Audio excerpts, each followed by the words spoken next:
Today is July 4th, Independence Day here in the United States, and it sounds a lot like that outside right now. And Matt, a podcast listener, writes in to ask this: Pastor John, obviously as Christians, we are to live as strangers, exiles, aliens, and pilgrims on this earth.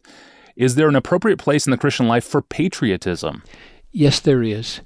And it's right. We are pilgrims. We're called exiles. We're refugees. We're sojourners. 1 Peter 2, beloved, I urge you as sojourners and exiles, abstain from the passions that wage war against your flesh. Or Philippians 3, our citizenship is in heaven. So the question is framed rightly. We are citizens of heaven. We are sojourners and pilgrims on the earth. And that's owing to the fact that this world is fallen, not the fact that it's created. We're going to spend eternity in a created world, but Satan won't be the God of that world anymore. That's what makes us feel so alien here, is that the God of this world is Satan. He holds such extensive sway. The world is permeated with sin. It makes us feel like we're not at home. We're just aching that we be done with sin and be in the presence of holiness. So when I say we're aliens and exiles and sojourners and pilgrims, I don't mean that the earth is a place we despise. I mean that the structures we find ourselves in are so permeated with sin. We want something new. However, God means for us to be enmeshed in this world. We are not of the world, but we are in the world, and we're supposed to be in it. We're in a city, and we're in a state, and we're in a country, and we're in a continent. And if I ask now, what is patriotism in this enmeshment? My answer is that patriotism is a special love for fatherland. Could be a city. Might love your city in a special way, a state, a country, a tribe, an ethnicity. And that love is different from the general love that Christians have for everybody or for the whole earth. And the reason I think that's true, that there is, and it's good that there is, special affections for our homeland, is that the Bible seems to point in that direction in several ways. Here's an example. Paul in Galatians 6 said, as you have opportunity, do good to everyone, especially to those who are of the household of faith.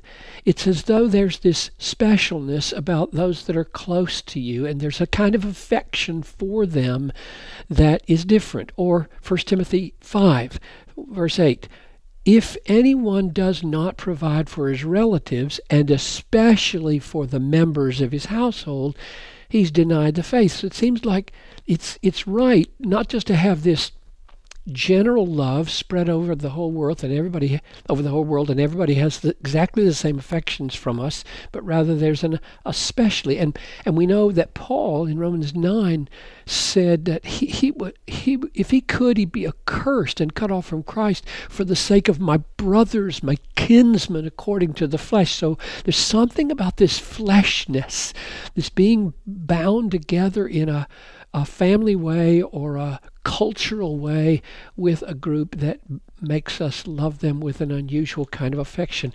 And as I was thinking about it, C.S. Lewis gave me some help, because Lewis wrote this book, The Four Loves, and philos, friendship, and eros, sex, and agape, the love of God, and the one that I think is relevant here is storge.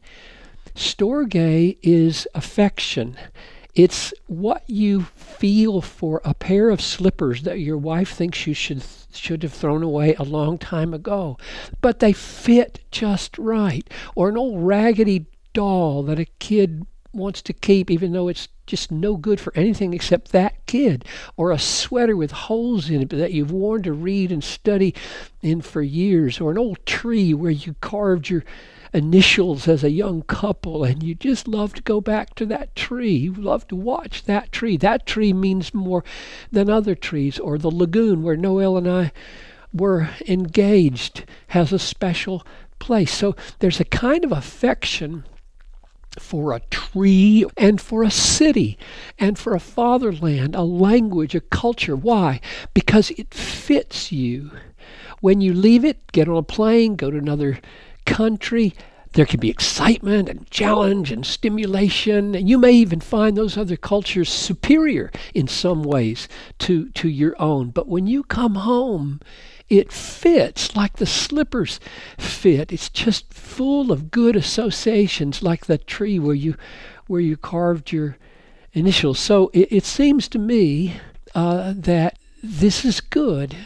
And the goodness is implied in those especiallys in the Bible. God created us to be in skin and in languages and in cultures. He doesn't mean for us to despise our skin and our languages and our cultures, but to be at home in them and to feel good about them. And when I think of other passages that point in the direction of patriotism, Romans 13 surely implies some kind of patriotism, because Romans 13, when it says submit to those in authority, implies that a government, a country, a state has the right to use the sword to maintain order and to defend itself against aggression. And if it does, that means God is saying it has a right to be. And if it has a right to be and to preserve what it is, then the people who live there give approval to that. They say, we like that. We're glad that we are,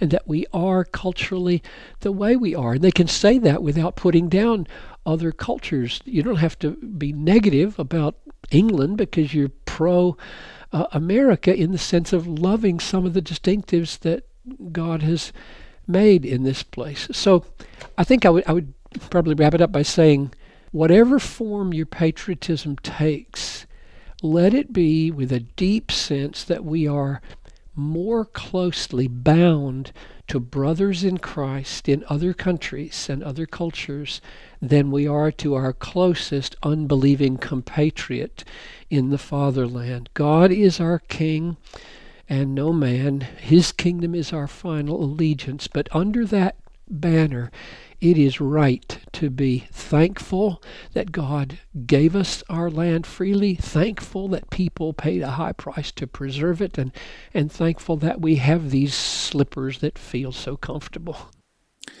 Thank you for that Independence Day reminder, Pastor John. And thank you for listening to this podcast. You can follow our daily podcast with a free app for the iPhone and the Android. And during this extended holiday weekend, it may be a good time for you to stop in and visit us online at desiringgod.org. There you will find thousands of books, articles, sermons, and other resources, all free of charge from John Piper, and all intended to help explain why God is most glorified in us when we are most satisfied in Him. Well, speaking of the British, next week we will welcome a guest to the podcast, Michael Reeves, who is a theologian in the UK. Mike is also a historian, and we'll ask him what we can learn from the Puritans and from John Calvin. I'll ask him how the tradition of praying to Mary developed in the Roman Catholic tradition, and we'll talk about precious topics like union with Christ and joy in Christ. That's all next week. I'm your host, Tony Ranke. Enjoy your Independence Day, and for you listeners in the States, enjoy your extended weekend.